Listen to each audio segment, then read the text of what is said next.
அனைவருக்கும் வணக்கம். உலகம் முழுக்க இருக்க தமிழர்கள் ரொம்ப பெருசா எதிர்பார்த்துக்கிட்டு இருக்க ஒரு அரசியல் நிகழ்வு அப்படின்னு பாத்தீங்க அப்படின்னா சமீபத்திய விஜயோட அரசியல் வருகை தான். ஸோ அவர் நாளுக்கு நாள் என்ன பேசுறாரு, என்ன ஸ்டேட்மெண்ட் கொடுக்குறாரு, அவங்களோட கட்சி நடவடிக்கைகள் என்ன, அவர் பிரச்சாரத்துக்கு போகும்போது என்னென்னலாம் பண்றாங்க அப்படின்றத தெரிஞ்சுக்கிறதுக்கே பயங்கரமா எல்லாருமே ஆர்வமா இருக்காங்க. ஸோ எல்லாரும் மாதிரி தான் நானும் ஆர்வமா இருக்கேன். ஏன் அப்படின்னா அரசியல் எப்பயாவது ஒரு வாட்டி மாற்றம் வராதா அப்படின்னு மாற்றத்தை எதிர்பார்க்கிற கோடானு கோடி தமிழர்கள்ல நானும் ஒருத்தன் தான். ஸோ மாற்றம் என்ன அப்படின்னா தலைவர்களை ரீப்ளேஸ்மெண்ட் பண்றது கிடையாது, அது பேர் மாற்றம் கிடையாது. ஒரு புதிய அரசியல் வரணும் அப்படின்றத எதிர்பார்க்கிறோம். ஸோ அந்த புதிய அரசியல் தமிழக வெற்றி கழகத்திலிருந்து நமக்கு கிடைக்கும் அப்படின்னு சொல்லிட்டு எதிர்பார்த்துக்கிட்டு இருப்போம். இது கிடைச்சதா இல்ல கிடைக்குமா அப்படின்றது நிறைய கேள்விகள்லாம் இருக்கு. ஓகே, இந்த சனிக்கிழமை, அதாவது சனிக்கிழமை மட்டும்தான் தாவக தலைவர் மக்களை சந்திக்கிறாரு அப்படின்ற மாதிரிதான் இருக்கு. ஸோ இந்த சனிக்கிழமை நாமக்கல்லையும் கரூர்லையும் பேசுறாரு. நாமக்கல் கரூர்ல பேசுறது அவர் எப்படி, அவரோட பேச்சுக்கள் எப்படி இருக்கும் அப்படின்றத எல்லாருமே ரொம்ப எதிர்பார்த்துட்டு இருக்கோம். ஸோ அதை தாண்டி தாவகாவோட பொதுச் செயலாளர் ஆனந்த் அவர்கள் நிறைய கண்டிஷன் ரசிகர்களுக்கு அதாவது தொண்டர்களுக்கு நிறைய கண்டிஷன் போட்டிருக்காரு. இந்த கண்டிஷன்லாம் போட்டாங்கன்னா கூட்டம் வருமா அப்படின்ற மாதிரி தான் கேள்வி கேட்கிற மாதிரி இருக்கு. ஸோ அது என்ன கண்டிஷன் அப்படின்றதையும் இந்த வீடியோல பார்க்கலாம். சீமான் அவர்கள் இந்த அதாவது சனிக்கிழமை ஞாயிற்றுக்கிழமை விஜய் பேசுறாரு இல்லையா, ஸோ அதை சீமான் அவர்கள் என்ன லேட்டஸ்டா என்ன சொல்லியிருக்காரு அப்படின்றதையும் பத்தி, அதை தாண்டி இவர் விஜய் திமுக நேரடியா தாக்கி பேசுறாரு. ஸோ அந்த சைட்ல மெயினான தலைவர்களை தவிர மற்றவங்க தான் அவருக்கு பதில் சொல்லிட்டு இருப்பாங்களே தவிர முதலமைச்சரோ அல்லது துணை முதலமைச்சரோ இது வரைக்கும் விஜய் பத்தி பெருசா பேசுனது கிடையாது. ஆனா ஃபர்ஸ்ட் டைம் துணை முதலமைச்சர் உதயநிதி அவர்கள் பேசியிருக்காங்க. அது என்ன அப்படின்றதையும் இந்த வீடியோல பார்க்க போறோம். இந்த வீடியோ முழுசா ஸ்கிப் பண்ணாம பாருங்க, அப்பதான் நான் என்ன சொல்றேன் அப்படின்றது உங்களுக்கு சரியா போய் சேரும் அப்படின்றத என்னோட நம்பிக்கை. ஓகே, ஸ்டார்டிங்ல சொன்ன இல்லையா, அரசியல் மாற்றத்துக்கான அரசியல் இருக்கா தமிழ்நாட்டுல அப்படின்னு கேட்டோம்னா அது ஒரு பெரிய கேள்வியா இருக்கு. ஸோ நம்மளும் ரொம்ப நாளா எதிர்பார்த்துட்டே இருக்கோம். மாற்றம்னா என்ன அப்படின்றதே யாருக்குமே ஒரு புரியாத ஒரு மொழியா போயிடுச்சு. மாற்றம்னா என்ன நினைக்கிறாங்க அப்படின்னா திமுகவுக்கு மாற்றமா அதிமுக வரும், அதிமுகவுக்கு மாற்றமா திமுக வரும், அப்படி இல்லை அப்படின்னா இவங்க ரெண்டு பேத்துக்கு மாற்றமா இன்னொரு கட்சி வரும் அப்படின்ற மாதிரி நினைக்கிறாங்க. அது கிடையாது மாற்றம். மாற்றம் என்பது வேற மாதிரி ஒரு வார்த்தை, அதோட பொருளே வேற. ஸோ அந்த பொருளுக்கான இலக்கணத்துல தமிழக வெற்றி கழகம் இருக்கா அப்படின்னு கேட்டோம்னா இப்போ வரைக்கும் கண்டிப்பா இல்லை அப்படின்றதான் என்னோட பதிலா இருக்கும். விஜய் ஒரு சராசரி அரசியல்வாதி மாதிரியே கூட இல்லை. ஸோ அவங்களோட டார்கெட்டே 2026 நான் சிஎம் ஆகுறது, மற்றபடி எனக்கு எந்த பிரச்சனையும் கிடையாது, எந்த கவலையும் கிடையாது அப்படின்ற மாதிரி தான் அவரோட நடவடிக்கைகள் இருக்கு. அவங்களோட கட்சியோட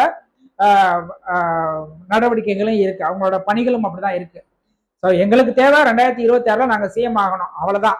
அதை தாண்டி எங்களுக்கு வேற எதுவுமே தேவை கிடையாது, நாங்க எதை பத்தியும் கவலைப்பட மாட்டோம்ன்ற மாதிரி தான் இருக்காங்க.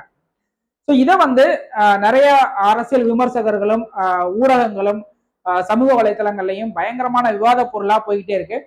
அதையெல்லாம் அவங்க கண்டுக்கிறாங்களா அப்படின்றதும் நமக்கு தெரியல. கரூர்ல பேச போறாருன்றது உறுதியாயிடுச்சு. ஸோ நாமக்கல் கரூர் இந்த ரெண்டு இடத்துல பேச போறாரு சனிக்கிழமை. ஸோ ரொம்ப ஆர்வமா இருக்கு, என்ன பேச போறாரு, இப்பயாவது அரசியல் பேசுவாரா, மக்கள் பிரச்சனைகளை கரெக்டா பேசுவாரா அப்படின்றதான் ஒரே எதிர்பார்ப்போட தான் நானும் இருக்கேன். ஓகே, தமிழக வெற்றி கழகத்தோட பொதுச் செயலாளர் ஆனந்த் கட்சி தொண்டர்களுக்கு, அதாவது ரசிகர்கள்னே சொல்லிடலாம், கட்சி தொண்டர்களா அவங்க இன்னும் மாறல, ரசிகர்கள் சொல்லலாம், ரசிகர்களுக்கு நிறைய பயங்கரமான கண்டிஷன் போட்டிருக்காரு. இந்த மாதிரிலாம் நீங்க பண்ணக்கூடாது அப்படின்னு சொல்லிட்டு. என்னென்ன கண்டிஷனா இருக்கும் அப்படின்னு சொல்லிட்டு ஓரளவுக்கு உங்களுக்கு தெரியும். அது அப்படியே நான் உங்களை அப்படியே உங்க மனசுல என்ன இருக்காது அப்படியே திரும்ப நான் சொல்றேன். ஃபர்ஸ்ட் மரத்துல ஏறக்கூடாது, ரெண்டாவது பில்டிங்ல ஏறக்கூடாது, மூணாவது கொடிக்கம்பத்துல ஏறக்கூடாது, நாலாவது விஜய் வர்ற வாகனத்துக்கு பின்னாடியோ அல்லது பேசி முடிச்சுட்டு போகும்போது முன்னாடி பின்னாடி போகக்கூடாது, தொடர்ந்து ஃபாலோ பண்ணக்கூடாது.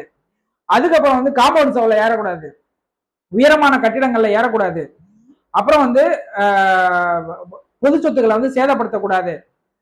அதுக்கப்புறம் முக்கியமானது கரண்ட் கம்பத்துல ஏறக்கூடாது, டிரான்ஸ்பார்மர் தான் ஏறக்கூடாது.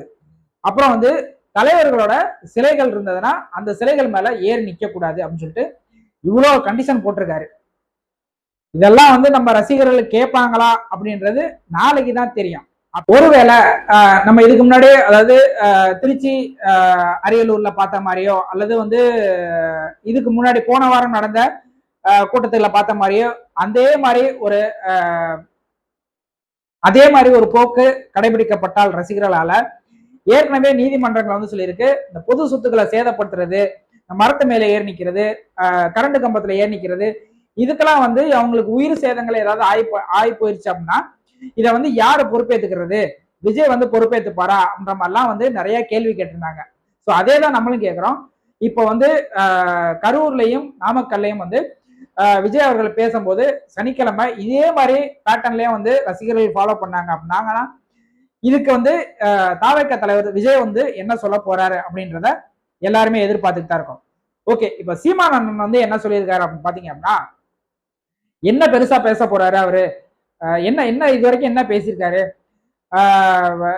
டிஎம்கேவோட 2 இட்லியையும் ஏடிஎம்கேவோட 2 தோசையும் சேர்த்து பிசைஞ்சு போட்டு ஒரு பேச போறாரு, இதைத்தான் வந்து பேச போறாரு, இதுக்கு என்ன பெரிய அவர் என்ன பேச போறாரு அப்படின்றதெல்லாம் பயங்கரமா ஆர்வமா இருக்குறீங்க அப்படின்ற மாதிரி கேட்டிருக்காரு. ஆமாங்க, அது உண்மைதானே. இப்போ வரைக்கும் அவர் என்ன பேசிக்கிட்டு இருக்காரு, என்ன பிரச்சனை பேசுறாருன்றது அவருக்கும் புரிய மாட்டேங்குது, நம்மளுக்கும் புரிய மாட்டேங்குது. எந்த ஊருக்கு போனாலும் இப்ப நான் ஒண்ணும் இல்லை, நாளைக்கு போயிட்டு கரூர்ல எந்த திட்டமுமே செயல்படுத்தப்படல அப்படின்னு சொல்லுவாரு.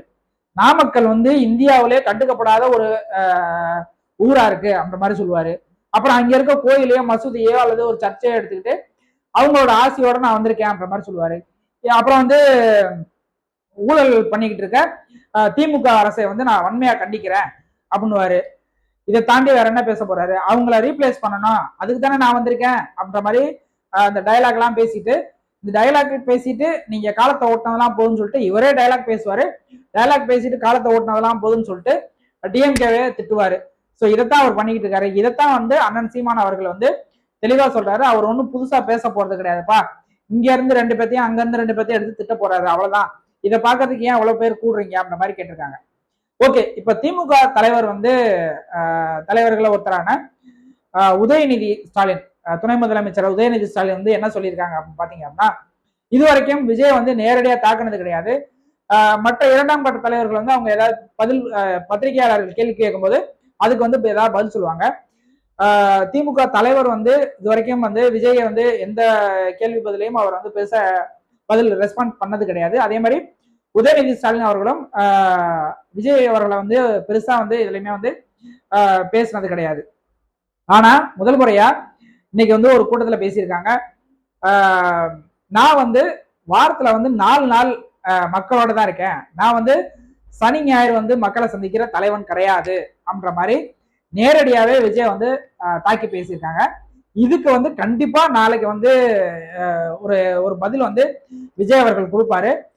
ஸோ பாக்குற நமக்கும் சரி, தமிழ்நாட்டோட அரசியல் களத்திலையும் சரி, ஸோ இதுக்கப்புறம் தான் வந்து அரசியல் வந்து சூடுபிடிக்க போகுது, அரசியல் களம் வந்து சூடுபிடிக்க போகுது அப்படின்ற மாதிரி தான் நம்ம பாக்குற மாதிரி இருக்கு. நாளைக்கு உங்களை மாதிரியே நானும் வந்து விஜய் அவர்கள் வந்து என்ன மாதிரி பேச போறாரு, ஸோ நாளைக்காவது உருப்படியா வந்து ஒரு அரசியல்வாதி மாதிரி ஒரு ப்ராப்பரான ஒரு ஸ்பீச் கொடுப்பாரா அப்படின்ற மாதிரி எதிர்பார்க்கிறேன். அப்புறம் வந்து தாவேகா தொண்டர்களும் சரி, ரசிகர்களும் சரி, விஜய் ரசிகர்களும் சரி, நாளைக்காவது ஒரு பொது ஒழுக்கத்தை கடைபிடிச்சு அழகான ஒரு ஆனந்த் அவர்கள் சொன்ன உத்தரவுகளை அந்த கட்டுப்பாடுகளை வந்து கடைபிடிச்சு ஒரு நல்ல ஒரு பொதுக்கூட்டத்தை வந்து நடத்த விடுவாங்களா அப்படின்ற மாதிரியும் நானும் உங்களை மாதிரி ஆர்வமா எதிர்பார்த்துட்டு இருக்கேன். நாளைக்கு இதை பத்தி அந்த வீடியோல வந்து அவர் என்ன பேசினாரு அப்படின்றத பத்தி டீட்டெயிலா பேசுவோம். நம்ம சேனல் இது வரைக்கும் சப்ஸ்கிரைப் பண்ணாம பார்த்துருந்தீங்கன்னா சப்ஸ்கிரைப் பண்ணி பாருங்க. அப்படியே பக்கத்தில் இருக்க ஆல் பெல் ஐக்கானை கிளிக் பண்ணிக்கிங்க. நான் போடுற எல்லா இந்த மாதிரி வீடியோவும் உங்களுக்கு நோட்டிபிகேஷன் மாதிரி ரீச் ஆயிரும். வேற ஒரு இன்ட்ரெஸ்டிங்கான வீடியோல மீட் பண்றோம். நன்றி.